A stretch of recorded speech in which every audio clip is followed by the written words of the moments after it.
Thomas Swift, testimony about to report in this matter. State versus Amy Donnell Hood to be the truth, the whole truth, and nothing but the truth. Yes. Okay. We have the lectern almost. All right. Now I have no control over it here, so just wanted to check like I need to cut them out. Let's see. Operation.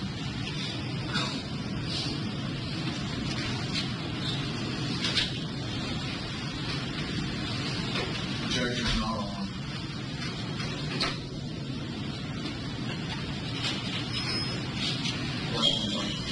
Okay. If y'all tried that. No, if it tries to be ready, All right.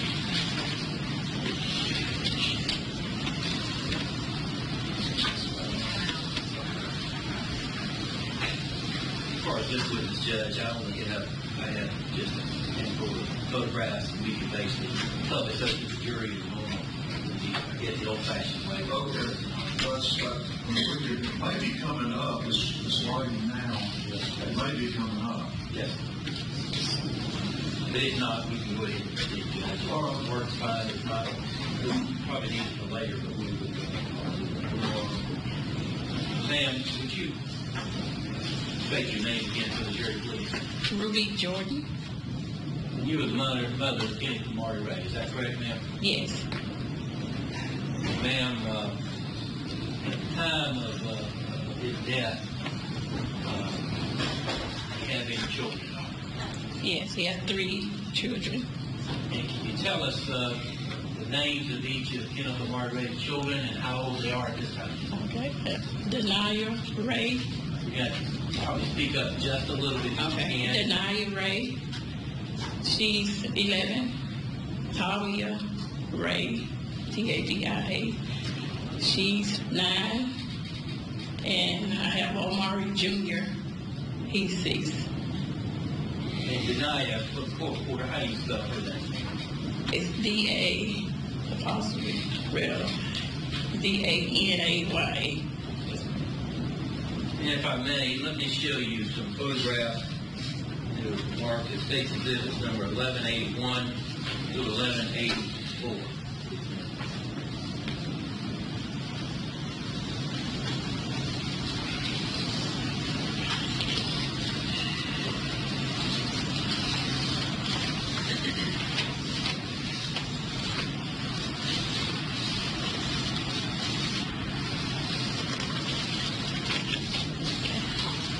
You recognize those photographs, ma'am? Yes, So those photographs of your son, Kenneth Omari Wray, with different ones of the children as well as one particular children, a Yes. photo of his younger child. yes, sir. And, Your Honor, at this time, I would offer to evidence those particular exhibits. Any objection? No, sir. Have those back.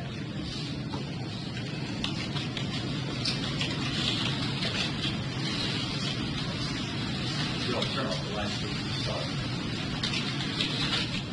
First of all, for the jury review, Okay, that's Omari with Denia. She probably was in the 5th grade then. At a Princess Ball, a little program they had at Chase Street Elementary. and that picture was taken about when, ma'am? Do you recall? Like I said, she had to be probably in the 5th grade, so she probably, just a moment. Maybe like earlier than the 5th grade? Earlier than the 5th grade, maybe about the 3rd or 4th grade, actually. Let me show you State's Exhibit 1182. Okay, yeah, What is that a photograph of, ma'am? that's Omari and my second granddaughter, Tavia, and she looked like she was about 3 or 4 then. Yes, ma'am. Let me show you State's Exhibit 1183, ma'am. Okay, What is that a photograph of? okay, this is Omari with Omari Jr. and Omari Jr. mother, Kiara Brown, And on that picture, he probably was no more than 3 months old. State's Exhibit 1184. Yeah, that's Omari Wray Jr. And on that picture, he was probably, I say 3 to 4 months. Yes, ma'am. Turn the light back on. Ma'am, did you prepare a victim impact statement in this case? Yes, sir. Let me show you what's been marked as State's Exhibit 1185.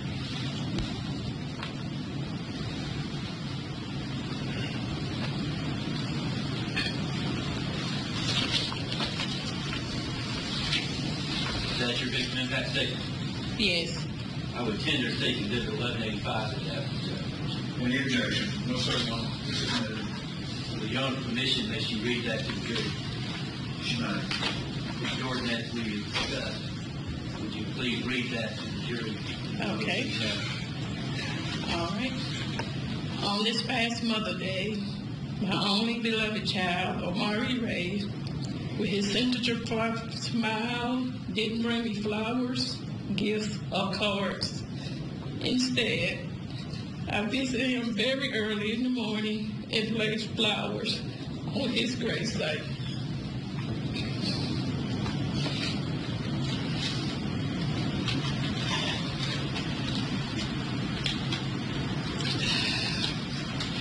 With the same feelings of bewildered emptiness that fill every day of my life, I asked the same painstaking question I have asked for the last 3 years. How could this man murder my son outside my house on the carport with me inside? What was the purpose for this senseless, cold-blooded action? There's no answer. No real way to describe the harsh impact on my son's death have put on this harsh impact on my son's death on my life. A part of me is gone and never to return.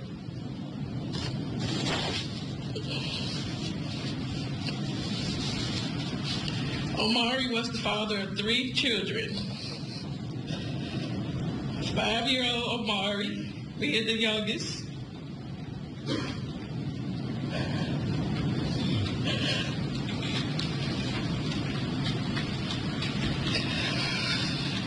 And the one who was too young at this time of his death to even remember his father. And blood that was between them.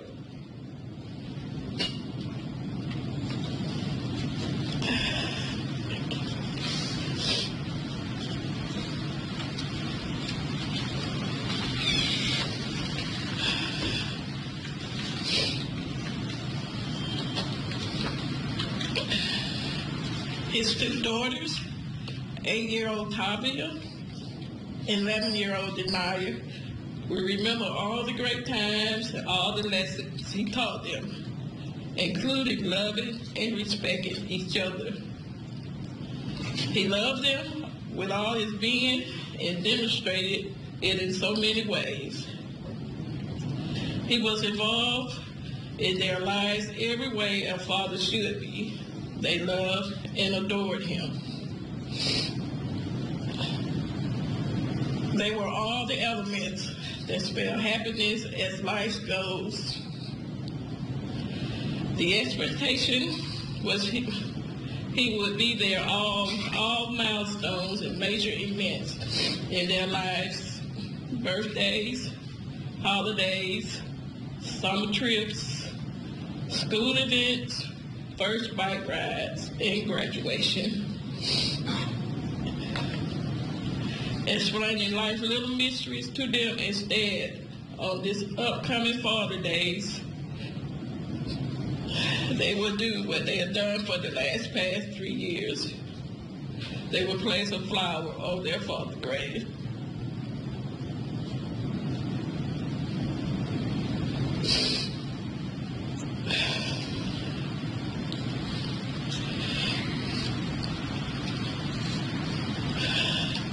They would place flowers on their father's grave, fight back the tears, and simply wonder why.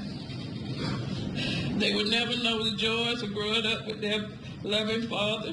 Years of beautiful moments were snatched from a heartless murderer.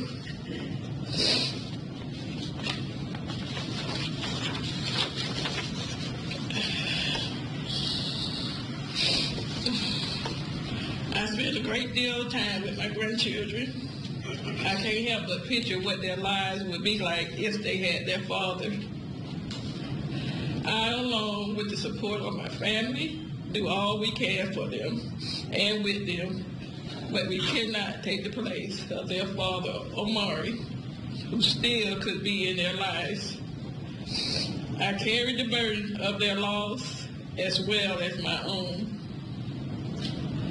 Omari was loved by family and friends. His aunts, uncles, cousins are all negative impacted by his death.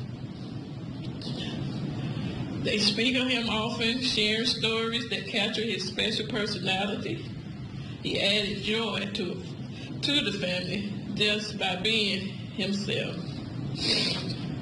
His aunt often recalled big smiles on his face when they asked him why he preferred box brownie over homemade brownies. Omari's potential as a human being, father, son, nephew, cousin, would never be realized. We can only imagine. I bear this burden as the mother of my only child. I must emphasize, as a mother bearing my only child, felt like someone was ripping my heart out of my chest.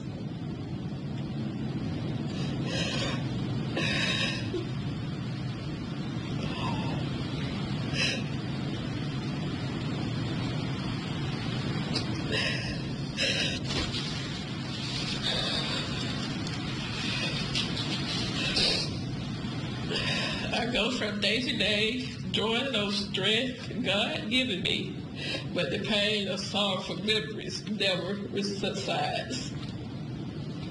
When God is my comforter, I pray for justice. Respectfully, Ruby Jordan. Thank you, Howard.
You've already been informed, but let me have you swear again.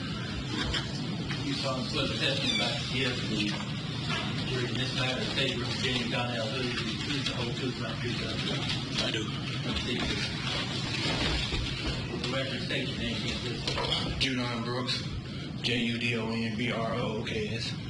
And if you indicated previously that Omari Wray was your friend, Yes, it was. did you prepare a victim impact statement? Yeah, I did. Particular. Let me show you what's been marked as this number 1186.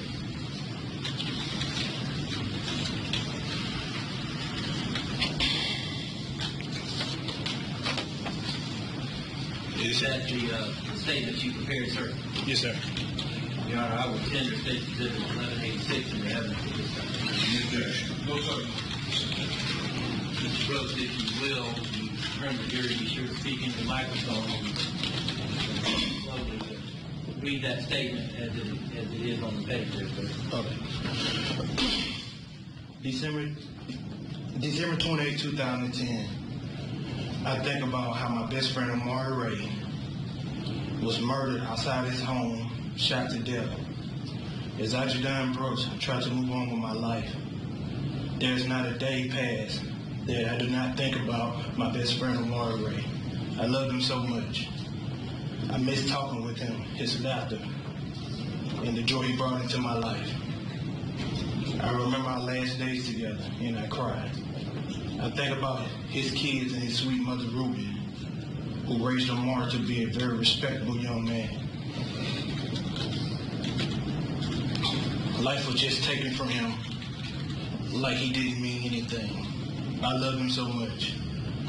By me being the youngest of my family, he was more than a friend to me. He was like the little brother I didn't have. I think of all the good times we had. They're only memories now. I think of his mother, Ruby, a very sweet and strong woman. I often think and I pray for her. Her only child killed outside her home in cold blood. For her to see Omari helpless, with nothing really that she could do for him but pray. He had just left me. We had our last conversation about meeting up to get drinks, not thinking that would be the last time I would ever talk to him again. This man was a real father to his 3 kids. His son, who was the youngest at the time, will most likely not remember the times he and his father shared. But through God and his family, I know that his kids are going to be okay. Jamie Hood, you've heard a lot of people. I have so much I would like to say that it would take all day, but it's not about me because I'm still here. But by all means, I would like to see justice for Omari Wray and Ruby Wray and his kids. That's all I have. Any questions, Mr. Hood? Mr. Brooks, are you still selling drugs to gang members? I'm working 3 years now. Are you finished? I plead the 5th Amendment.